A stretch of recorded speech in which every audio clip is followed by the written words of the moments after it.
Hello दोस्तों, मैं हूं आपका दोस्त मुकेश। एक बार फिर हाजिर हूं आपके सामने एक नई कहानी के साथ। जी हाँ दोस्तों, इस बार मैं आपके लिए लेकर आया हूं रविंद्रनाथ टैगोर की कहानी। शीर्षक है भिकारिन।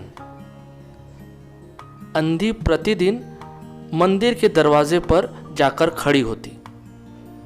दर्शन करने वाले बाहर निकलते तो वो अपना हाथ फैला देती और नम्रता से कहती, बाबूजी, अंधी पर दया हो जाए।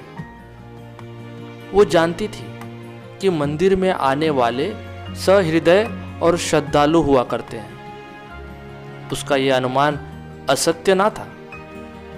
आने जाने वाले 2-4 पैसे उसके हाथ पर रख देते थे। अंधी उनको दुआएं देती और उनको सहृदयता को सराहती। स्त्रियां भी उसके पल्ले में थोड़ा बहुत अनाज डाल जाया करती थी। सुबह से शाम तक वो इसी प्रकार हाथ फैलाए खड़ी रहती।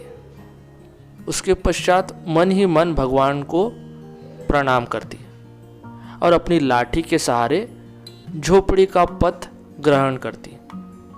उसकी झोपड़ी नगर से बाहर थी।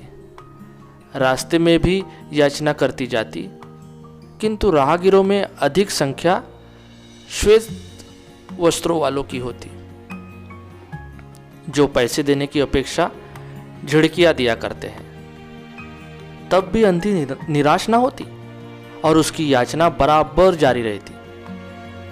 झोपड़ी तक पहुंचते पहुंचते उसे 2-4 पैसे और मिल जाते। झोपड़ी के समीप पहुंचते ही एक 10 वर्ष का लड़का उछलता कूदता आता और उससे चिपट जाता। अंधी टटोलकर उसके मस्तक को चूमती। बच्चा कौन है, किसका है, कहां से आया, इस बात से कोई परिचय नहीं था। 5 वर्ष हो गए। पास पड़ोस वालों ने उसे अकेला देखा था। इन्हीं दिनों एक दिन संध्या समय लोगों ने उसकी गोद में एक बच्चा देखा। वो रो रहा था। अंधी उसका मुख चूम चूम कर उसे चुप कराने का प्रयत्न कर रही थी।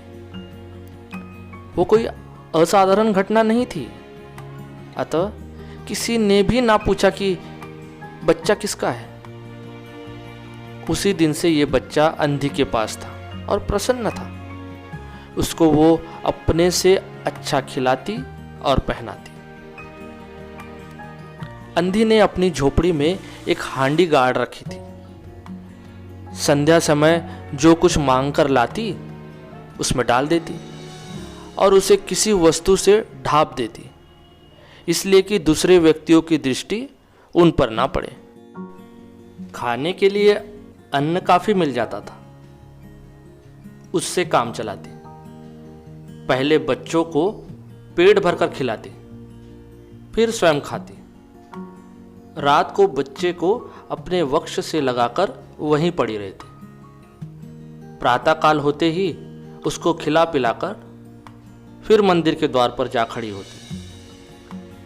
काशी में सेठ बनारसी दास बहुत प्रसिद्ध व्यक्ति है। बच्चा बच्चा उनकी कोठी से परिचित है। बहुत बड़े देशभक्त और धर्मात्मा है। धर्म में उनकी बड़ी रुचि है।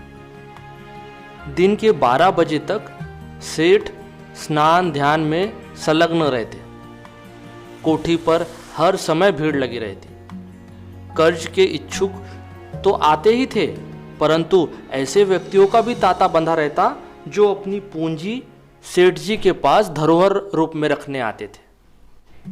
सैकड़ों भिखारी अपनी जमा पूंजी इन्हीं सेठ जी के पास जमा करते। अंधी को भी ये बात ज्ञात थी, किंतु पता नहीं कब तक वो अपनी कमाई यहां जमा कराने में क्यों हिचकिचाती रही। उसके पास अब काफी रुपए हो गए थे। हांडी लगभग पूरी भर गई थी। उसको शंका थी कि कोई चुरा ना ले। एक दिन संध्या अंधी ने वो हांडी उखाड़ी और अपने फटे हुए आंचल में छिपाकर सेठ जी की कोठी पर पहुंची। सेठ जी बही खाते के पृष्ठ उलट रहे थे। उन्होंने पूछा, क्या है बुढ़िया? अंधी ने हांडी उनके आगे सरका दी और डरते डरते कहा, सेठ जी, इसे अपने पास जमा कर लो ना। मैं अंधी हूं, अपाहिज, कहाँ रखती फिरूंगी। फिर सेठ जी ने हांडी की ओर देखकर कहा, इसमें क्या है? अंधी ने उत्तर दिया, भीख मांग मांग कर अपने बच्चे के लिए 2-4 पैसे संग्रह किए हैं, अपने पास रखने डरती हूं, कृपया इन्हें आप अपनी कोठी में रख ले। सेठ जी ने मुनीम की ओर संकेत करते हुए कहा, बही में जमा कर लो। फिर बुढ़िया से पूछा, तेरा नाम क्या है? अंधी ने अपना नाम बताया। मुनीम जी ने नकदी गिनकर उसके नाम से जमा कर ली और वो सेठ जी को आशीर्वाद देते हुए अपनी झोपड़ी की राह चली गई। 2 वर्ष बहुत सुख के साथ बीते। इसके पश्चात एक दिन लड़के को ज्वर ने आ दबाया। अंधी ने दवा दारू की, झाड़ फूक से भी काम लिया, टोने टोटके की परीक्षा की, परंतु संपूर्ण प्रयत्न व्यर्थ सिद्ध हुआ। लड़के की दशा दिन प्रतिदिन बुरी होती गई। अंधी का हृदय टूट गया। साहस ने जवाब दे दिया, निराश हो गई। परंतु फिर ध्यान आया कि संभवतः डॉक्टर के इलाज से फायदा हो जाए। इस विचार के आते ही वो गिरती पड़ती सेठ जी की कोठी पर आ पहुंची। अब सेठ जी उपस्थित थे। अंधी ने कहा, सेठ जी, मेरी जमा पूंजी में से 10-5 रुपए मिल जाए तो बड़ी कृपा हो। मेरा बच्चा मर रहा है, डॉक्टर को दिखाऊंगी। सेठ जी ने कठोर स्वर में कहा, कैसी जमा पूंजी, कैसे रुपए? मेरे पास किसी के रुपए जमा नहीं है। अंधी ने रोते हुए उत्तर दिया, 2 वर्ष हुए मैं आपके पास धरोहर रखकर गई थी, दे दीजिए, बड़ी दया होगी। सेठ जी ने मुनीम की ओर रहस्यमय दृष्टि से देखते हुए कहा, मुनीम जी, जरा देखना तो, इसके नाम की कोई पूंजी जमा है क्या? तेरा नाम क्या है री? अंधी की जान में जान आई, आशा बंधी। पहला उत्तर सुनकर उसने सोचा कि सेठ बेईमान है, किंतु अब सोचने लगी संभवतः उसे ध्यान ना रहा होगा। ऐसा धर्मी व्यक्ति भी भला कहीं झूठ बोल सकता है? उसने अपना नाम बता दिया। उलट पलट कर देखा, फिर कहा, नहीं तो इस नाम पर 1 पाई भी जमा नहीं है। अंधी वहीं जमी बैठी रही। उसने रो रो कर कहा, सेठ जी, परमात्मा के नाम पर, धर्म के नाम पर कुछ दे दीजिए, मेरा बच्चा जी जाएगा। मैं जीवन भर आपके गुण गाऊंगी। परंतु पत्थर में जोक ना लगी। सेठ जी ने क्रुद्ध होकर उत्तर दिया, जाती है या नौकर को बुलाओ। अंधी लाठी टेक कर खड़ी हो गई और सेठ जी की ओर मुंह करके बोली, अच्छा, भगवान तुम्हें बहुत दे, और अपनी झोपड़े की ओर चल दी। ये आशीष ना थी, बल्कि एक दुखी का शाप था। बच्चे की दशा बिगड़ती गई, दवा दारू हुई ही नहीं, फायदा कहां से होता। एक दिन उसकी अवस्था चिंताजनक हो गई, प्राणों के लाले पड़ गए। उसके जीवन से अंधी भी निराश हो गई। सेठ जी पर रह रहकर उसे क्रोध आता था। इतना धनी व्यक्ति है, धनी व्यक्ति होकर भी 2-4 रुपए दे देता तो क्या क्या चला जाता उसका। और फिर मैं उससे कुछ दान नहीं मांग रही थी, अपने ही रुपए मांगने गई थी। सेठ जी से घृणा हो गई। बैठे बैठे उसको कुछ ध्यान आया। उसने अपने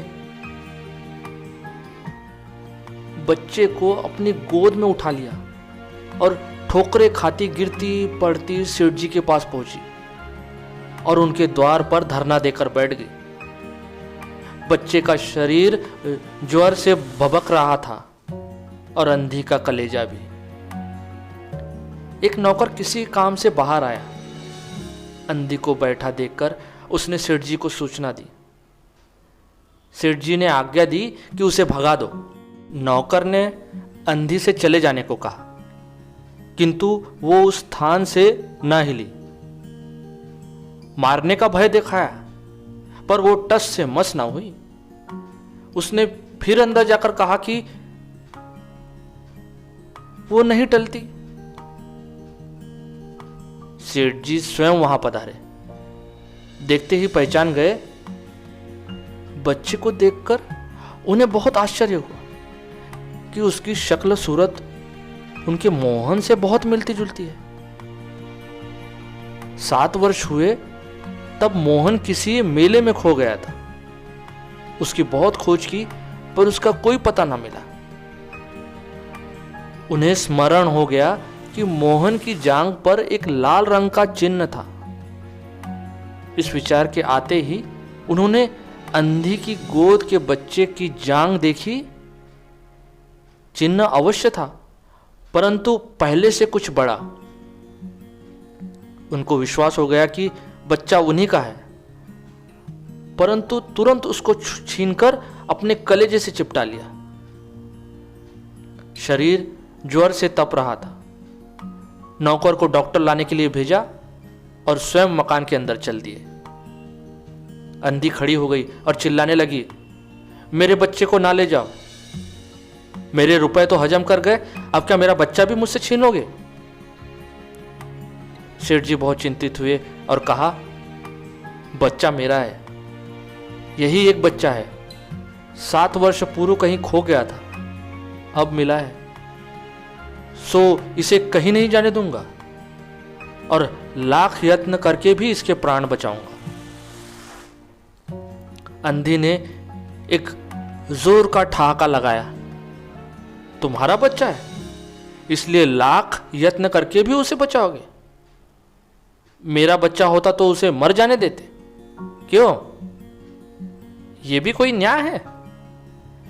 इतने दिनों तक खून पसीना एक करके उसको पाला है, मैं उसको अपने हाथ से जाने नहीं दूंगी। सेठ जी की अजीब दशा थी। कुछ करते धरते बन नहीं पड़ता था।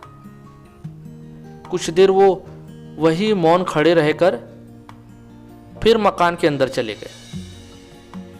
अंधी कुछ समय तक खड़ी रोती रही, फिर वो भी अपनी झोपड़ी की तरफ चल दी। दूसरे दिन प्रातःकाल प्रभु की कृपा हुई या दवा ने जादू का सा प्रभाव दिखाया। मोहन का ज्वर उतर गया। होश आने पर उसने आंखें खोली तो सर्वप्रथम शब्द उसकी जबान से निकला, मां। चहु और अपरिचित शक्लें देखकर उसने अपने नेत्र फिर बंद कर लिए। उस समय से उसका ज्वर फिर अधिक होना आरंभ हो गया। मां की रट लगी हुई थी। डॉक्टरों ने जवाब दे दिया। सेठ जी के हाथ पांव फूल गए। चहु और अंधेरा दिखाई पड़ने लगा था। क्या करूं, एक ही बच्चा है, इतने दिनों बाद मिला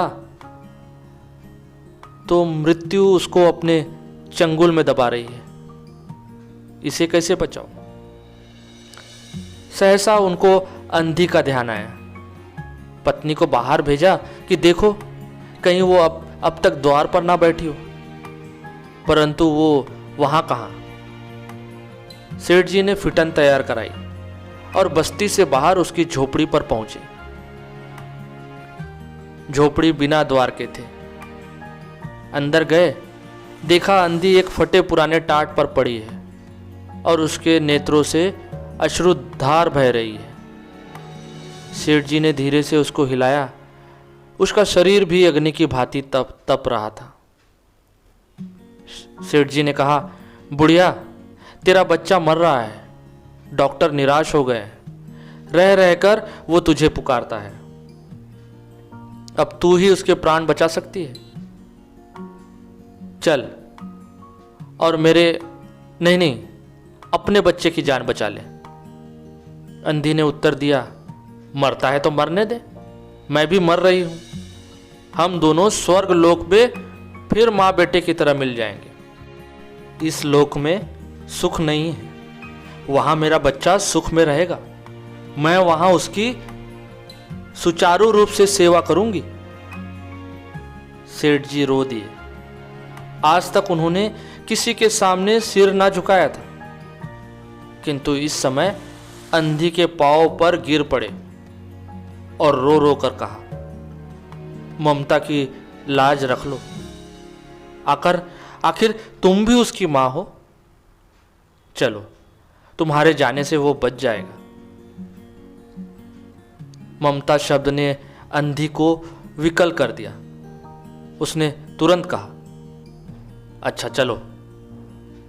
सेठ जी सहारा देकर उसे बाहर लाए और फिटन पर बिठा दिया। फिटन घर की ओर दौड़ने लगी। उस समय सेठ जी और अंधी भिखारिन दोनों की एक ही दशा थी। दोनों की यही इच्छा थी कि शीघ्र से शीघ्र अपने बच्चे के पास पहुंच जाए। कोठी आ गई। सेठ जी ने सहारा देकर अंधी को उतारा और अंदर ले गए। भीतर जाकर अंधी भिखारिन ने मोहन के माथे पर हाथ फेरा।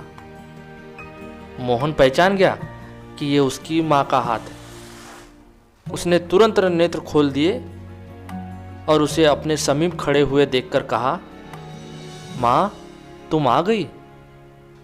अंधी ने स्नेह से भरे स्वर में उत्तर दिया, हाँ बेटा, तुम्हें छोड़कर कहां जा सकती हूं। अंधी भिखारिन मोहन के सिरहाने बैठ गई और उसने मोहन का सिर अपने गोद में रख लिया।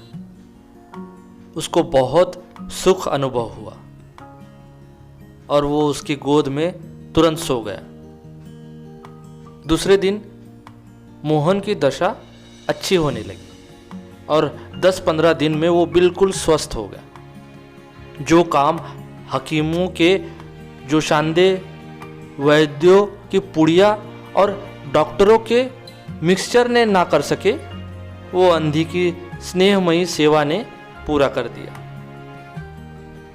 मोहन की पूरी तरह स्वस्थ हो जाने पर अंधी ने विदा मांगी। सेठ जी ने बहुत कुछ कहा कि वो उसी के पास रह जाए, परंतु वो सहमत ना हुई। विवश होकर विदा करना पड़ा। जब वो चलने लगी तो सेठ जी ने रुपयों की एक थैली उसके हाथ में दे दी। अंधी ने मालूम किया, इसमें क्या है? सेठ जी ने कहा, इसमें तुम्हारे धरोहर है, तुम्हारे रुपए। मेरा वो अपराध। अंधी ने बात काट कर कहा, ये रुपए तो मैंने तुम्हारे मोहन के लिए संग्रह किए थे, उसी को दे देना। अंधी ने थैली वहीं छोड़ दी और लाठी टेकती हुई चल दी। बाहर निकलकर फिर उसने उस घर की ओर नेत्र उठाया। उसके नेत्रों से अश्रु बह रहे थे, किंतु वो एक भिखारिन होते हुए भी सेठ से महान थी। इस समय सेठ याचक था और वो दाता थी।